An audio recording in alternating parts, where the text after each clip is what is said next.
Welcome back. So now we're going to kick it on over to our on-the-spot review with Cam and Carrie. They're going to be reviewing Doctor Strange.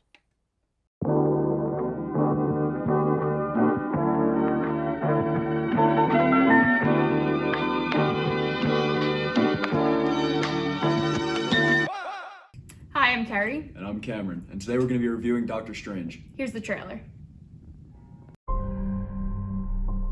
Doctor Strange, you think you know how the world works?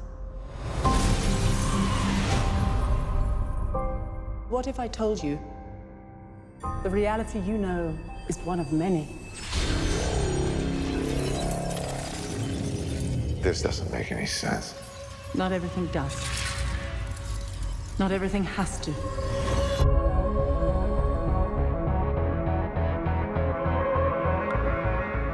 Through the mystic arts, we harness energy and shape reality. We travel great distances in an instant. How do I get from here to there? How did you become a doctor? Study and practice, years of it.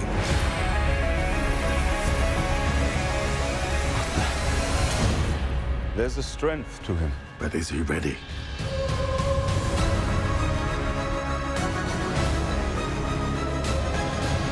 Be careful which paths you travel down, Strange. Stronger men than you have lost their way. I am death. In pain. You'll die protecting this world.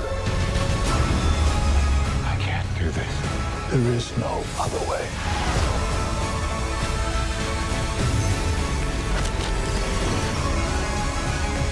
I've spent so many years peering through time, looking for you.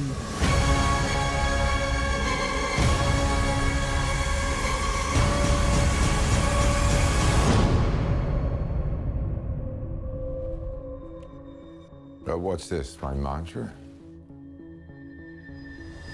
It's the Wi-Fi password. We're not savages.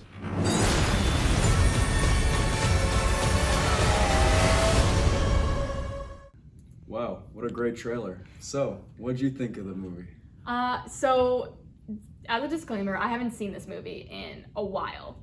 One thing that I definitely remember, though, is Benedict Cumberbatch's performance as Doctor Strange. Obviously, he's been in other Marvel movies as Doctor Strange, so we also see his character there.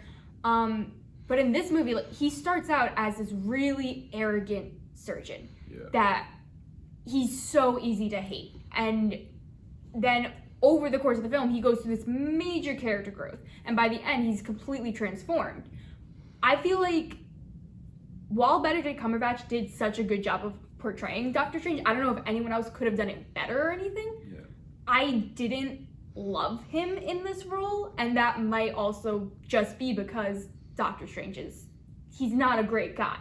And I feel like that's kind of attributed to Cumberbatch's performance as Stephen Strange. What do you think? I completely agree. I did think he went through more of a character growth than most Marvel superheroes. Like, usually these guys stay the same. Like, Tony Stark is a dick. Tony Stark is Tony Stark. He's always going to be a dick. Like, Captain America's always, like, a really good guy. Exactly. Peter Parker, you know.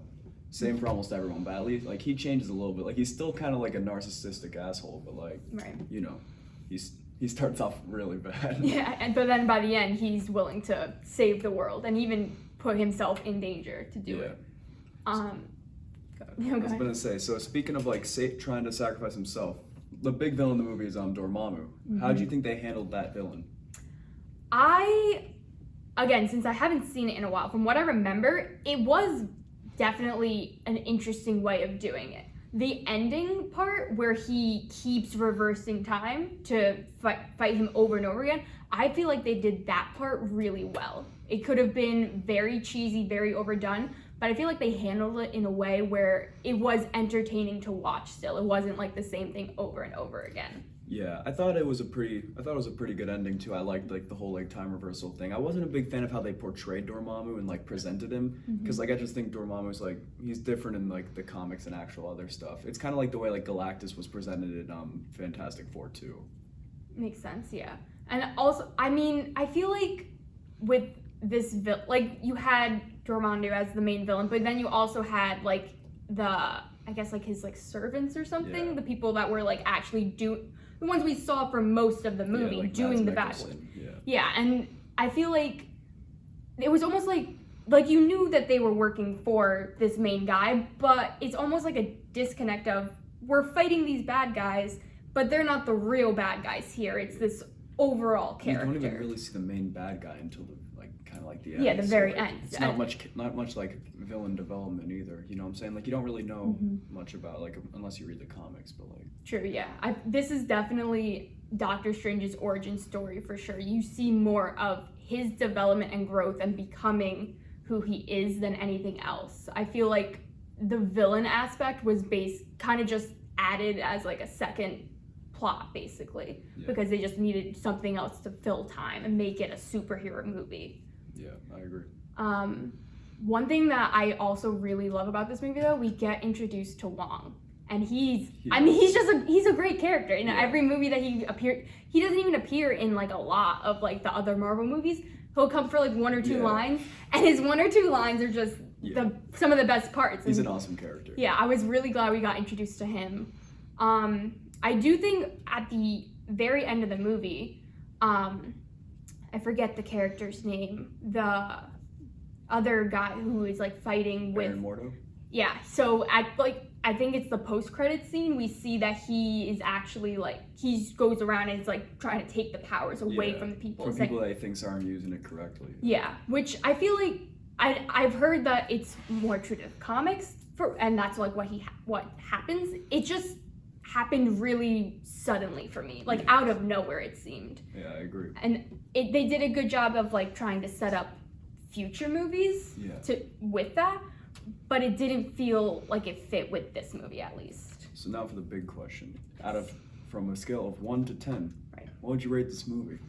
I would give it probably a solid 8 out of 10 or so. It's definitely entertaining.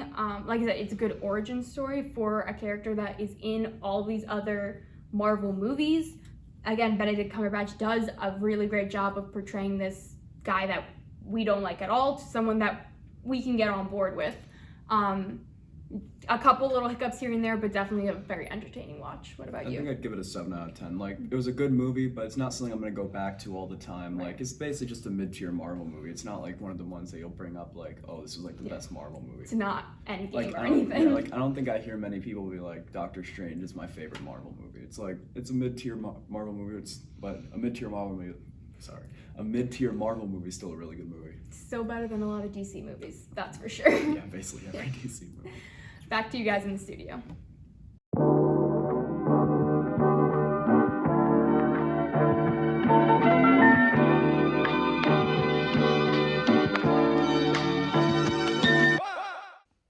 That's all for this week. If you want to follow more Review Crew content, go to the Review Crew Instagram, Twitter, and TikTok, as well as Orange TV Network on Facebook, Twitter, Snapchat, Instagram, and YouTube. Find the Review Q's podcast on Spotify or on our website at orangetvnetwork.syr.edu, where you can also find our blog and more OTN information. Also, check out this week's screening hosted by University Union Scream. And be sure to check out Friday Night Movie Night on OTN. This week's movies are Teenagers from Outer Space, Plan 9 from Outer Space, and The Gold Rush. See you next week.